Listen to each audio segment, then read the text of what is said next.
et bienvenue dans la chaîne de Mathématiques Sciences. Aujourd'hui, je vais présenter et expliquer une nouvelle vidéo qui est tout simplement en fait un rappel de la classe de seconde concernant donc ce qu'on appelle les équations de droite. Alors, normalement, c'est une notion qui a été vue en classe de seconde, ok? Mais avec ces histoires de confinement, de Covid et tout plein de choses, et bah ça se peut que vous l'avez pas bien vu en classe de seconde. Et même par moment, quand il n'y a pas de Covid, il n'y a pas de choses comme ça peut arriver que les profs zappent un petit peu cette partie parce que tout simplement, ils se disent, bah ceux qui vont faire la spécialité du coup, vont être amenés à revoir ces notions-là. Sauf que par exemple, ça peut faire un peu lourd. Et d'un prof sur l'autre, on n'est pas forcément obligé de revoir ces notions-là. Donc équation de droite, moi je vous le mets parce que c'est une notion extrêmement importante pour tout simplement travailler sur la suite du chapitre de première, qu'on appelle la géométrie repérée, ou les applications du produit scalaire si vous préférez. Alors, bah, jusque-là, pour représenter des droites, normalement, il a été vu au minimum, grand minimum, ce qu'on appelle l'équation réduite. Ok? Qu'on va d'ailleurs rappeler un petit peu plus tard, dans la vidéo. Mais avant de représenter des droites, et ben pour représenter une droite, il faut savoir qu'on va avoir besoin d'un outil très précieux, qu'on appelle le vecteur directeur. Donc, premièrement, on va faire quelques petits rappels sur le vecteur directeur. Donc, ça va prendre quelques minutes, hein. Ça va prendre 3 minutes pour définir ce qu'on appelle le vecteur directeur à une droite. Ok? Et j'insiste, quand on parle de vecteur directeur, souvent ce sera toujours un vecteur directeur à une droite. Donc si je prends une droite D, avec mes deux points, A et B, ceux qui ont suivi le cours l'année dernière, reconnaissent cette droite, je vais redessiner exactement la même chose. Ça n'a pas changé en un an. Si je prends deux vecteurs A et B, enfin deux points A et B sur la droite D, et que je prends un vecteur U, on va dire que le vecteur U est collinéaire, enfin on va dire que le vecteur U est un vecteur tout simplement directeur à ma droite, à partir du moment de la chose suivante. Donc, si on prend deux points A et B de la droite D, formant donc le vecteur AB, si en fait le vecteur AB est collinéaire au vecteur U, sachant que les points A et B appartiennent à la droite D, et bah à ce moment-là, on dira que le vecteur AB est collinéaire au vecteur U. Ce qui va engendrer la chose suivante, ça veut dire que le vecteur U sera donc un vecteur directeur de ma droite. Ok.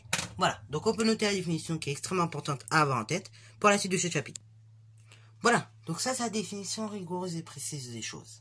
Donc, si on prend deux points A et B d'une droite D, et que il se trouve que les vecteurs AB et U sont collinéaires, alors on dira que le vecteur U est un vecteur directeur de la droite D.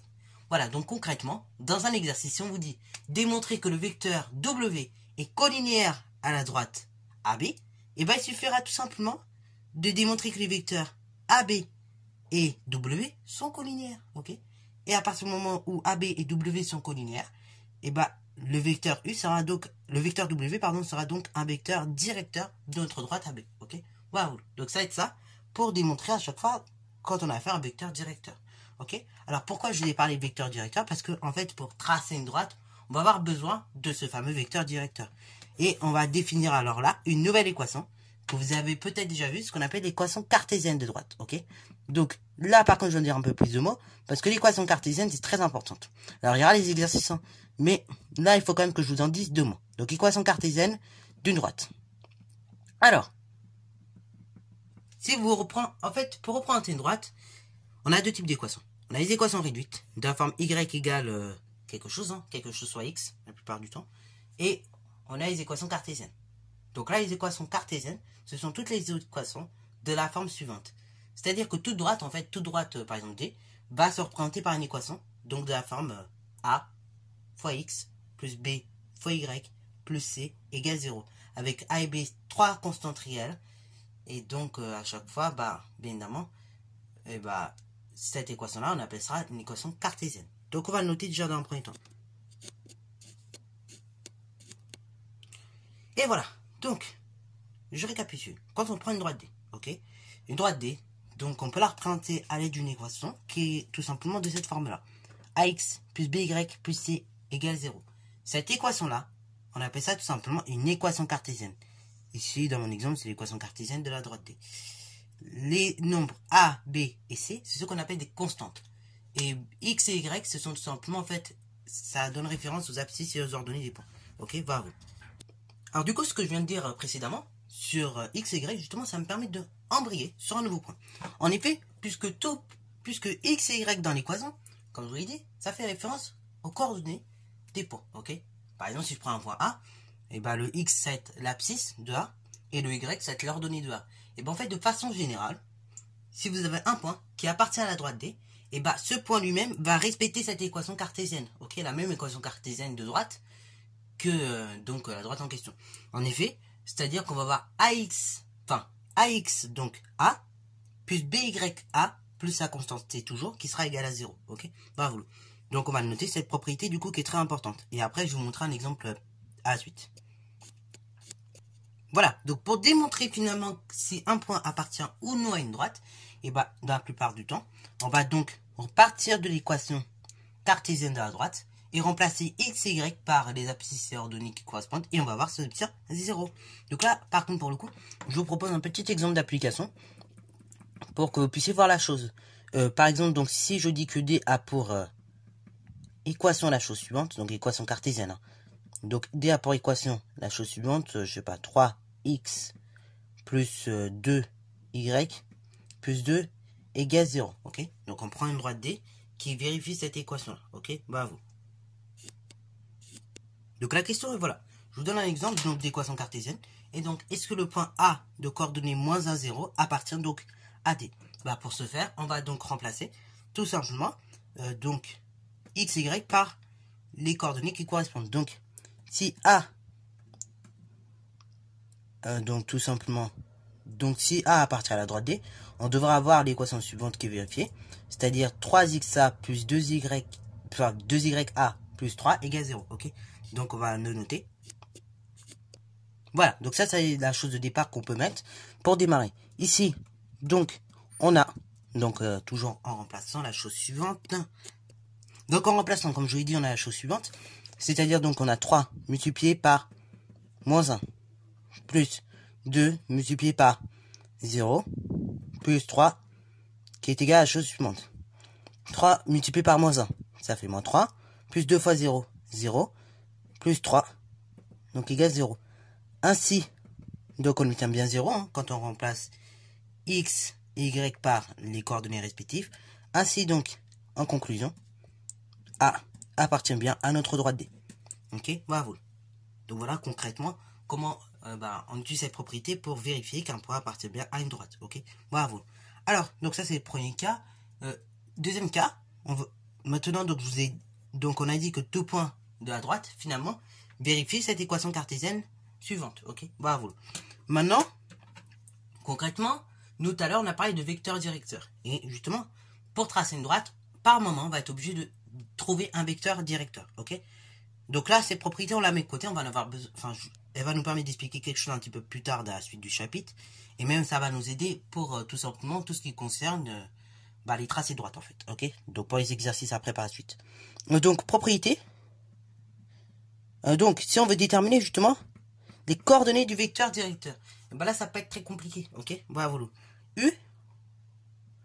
Donc les coordonnées de U, donc en sachant que U c'est un vecteur directeur de la droite, ça sera la chose suivante. Ça sera moins B, A. Ok, bravo.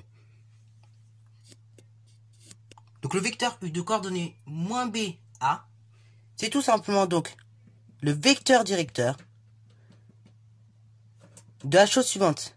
C'est le vecteur directeur de la droite d'équation cartésienne suivante. Donc d'équation AX plus BY plus C égale 0. Donc là, à partir de l'équation cartésienne, pour déterminer, et c'est là le plus dur en fait dans le chapitre, c'est déterminer les coordonnées du vecteur directeur. Et ça, il y en a beaucoup qui font des erreurs là-dessus, même en première, parce que c'est vrai que la formule n'est pas simple. Donc quand on voit ça. Quand on veut déterminer justement les coordonnées du vecteur directeur, donc on regarde notre équation cartésienne, et on regarde le nombre qui est devant le Y. Et donc ça, ce nombre-là, ce sera tout simplement l'abscisse du vecteur donc directeur. Ok, et je le mets à l'opposé, et je donne même l'opposé en fait du nombre. Ok, du nombre indiqué devant Y, je mets à l'opposé, et ça a donné donc l'abscisse. L'ordonnée, attention ici, ce sera A, le nombre devant X. Ok, bravo. Ça, ce sera l'ordonnée. Ok, bravo. Donc la propriété très importante à mémoriser, à apprendre par cœur. Parce que concrètement, dans un exercice, on va vous dire la chose suivante. Tracer la droite d'équation cartésienne, nanani, nanana. Donc là, il va falloir être capable, dans un premier temps, de déterminer les coordonnées du vecteur directeur à la droite à l'aide de cette relation-là. Ok, bravo. Une fois qu'on aura déterminé les coordonnées d'un vecteur directeur, il nous faudra un point à placer. Ok, donc là, pour placer nos points, ça va pas être très compliqué. En général, on va prendre un point dont l'ordonnée est égale à 0. Ok, pas vous. Donc on va prendre un point dont l'ordonnée est égale à 0, ou dont l'abscisse est égale à 0, et on va remplacer. Donc on va remplacer cette ordonnée égale à 0 afin de trouver l'abscisse, ou inverse d'ailleurs. Et après, comme ça, on aura les coordonnées du point. Et à partir de ces deux éléments-là, je détermine les coordonnées d'un des points appartenant à la droite. Donc, abscisse ou ordonnée, en désignant l'abscisse égale 0 ou l'ordonnée égale 0. La plupart du temps, pour aller plus vite et pour faire simple. Et à partir du vecteur directeur et tout simplement de mon équation, donc de ma détermination de mon point, et ben je peux tracer la droite. Ok, bravo. Donc ça, on verra ça dans les exercices, ne vous inquiétez pas. Si là vous comprenez pas trop encore, parce que justement c'est pas assez applicatif, ne vous inquiétez pas. Il y aura une vidéo d'exercice où je vous montrerai comment on fait les tracés droites, ok, avec une équation cartésienne. Donc là, c'est tous les éléments que vous devez savoir au niveau des équations cartésiennes. Mais justement, il n'y a pas que les équations cartésiennes pour emprunter les droites. En effet, pour emprunter une droite, on a recours à l'équation cartésienne, mais également donc l'équation réduite que vous avez vu en classe de seconde. Donc l'équation réduite d'une droite. Bah là, concrètement, vous allez me dire, oui, mais c'est quoi la différence avec l'équation cartésienne? Là, à la différence de l'équation cartésienne, il y en a pour tout type de droite. Des droites verticales, des droites horizontales, des droites un petit peu inclinées, bref, il y en a vraiment pour tout type de droite. Là, la petite précision qu'il va avoir, c'est que pour les équations réduites de la droite, et ben on va prendre une droite qui est tout sauf verticale. Ok, bravo. Donc là, pour toute droite non verticale, on va voir la présence d'une équation réduite. Alors justement, on va comprendre ça pourquoi. Comment on peut comprendre qu'il faut que la droite ne soit pas, verticale? Puisqu'en effet, la droite, quand elle est non verticale, elle va mettre une équation, qu'on appelle équation réduite de la forme. Y égale donc M, X plus P. Oui, ça va vous faire rappeler d'ailleurs les fonctions affines, peut-être, pour certains. Et oui, en effet, ça ressemble à une expression de fonction affine. Parce qu'une fonction affine est elle-même représentée par une droite. Ok, bravo. Donc, du coup, Y égale MX plus P. Bah, si la droite est horizontale, Y va valoir 0. Ok, on peut d'ailleurs essayer de comprendre pourquoi. Ok, donc, Y égale MX plus P, bah, c'est équivalent à la chose suivante. Donc, tout simplement, si je mets sous la forme d'une équation cartésienne, on aurait donc la chose suivante, moins MX, ok, tout simplement, moins P, sur le membre de droite, plus Y égale 0. Ok, bravo. Et si je retransforme ça en équation cartésienne, et ben justement, il ne faut pas que ma droite, elle soit tout simplement horizontale. Ok, parce que la droite, quand elle est horizontale, enfin quand elle est verticale, pardon, pas horizontale, quand la droite elle est verticale, il va se passer la chose suivante. Y qui va valoir 0. Et donc, on ne sera pas sous cette forme-là. Ok, donc, comme vous avez une droite non verticale, l'équation réduite est toujours sous cette forme-là. Donc, on va noter rapidement la chose. Donc, voilà. Toute droite non verticale, et je précise bien non verticale, encore une fois, j'insiste énormément là-dessus, il ne faut pas qu'elle soit verticale. Sinon, on n'a pas d'équation réduite. Ah, mais donc, une équation appelée équation réduite de la forme suivante. Y égale mx plus p. Alors, peut-être que m et p, vous les avez appelés, et je crois que je l'ai fait l'année dernière, a et b. Ok, en fait, c'est la même chose. En tout cas, chose qu'il faut préciser, m appartient à R, et p appartient également à R. Alors, justement, ces deux réels-là, ils ne s'appellent pas n'importe comment. Ils ont un rôle particulier. Le réel M, c'est ce qu'on appelle le coefficient directeur de la droite.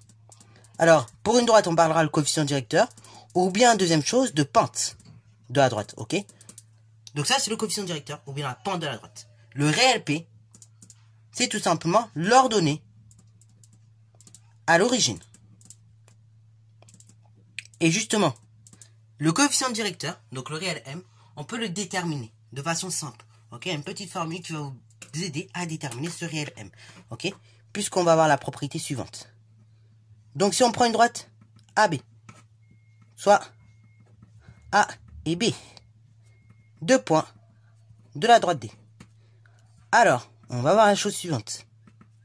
Le coefficient directeur M, ou bien tout simplement la pente de la droite, le réel M, donc en question, est égal à la chose suivante.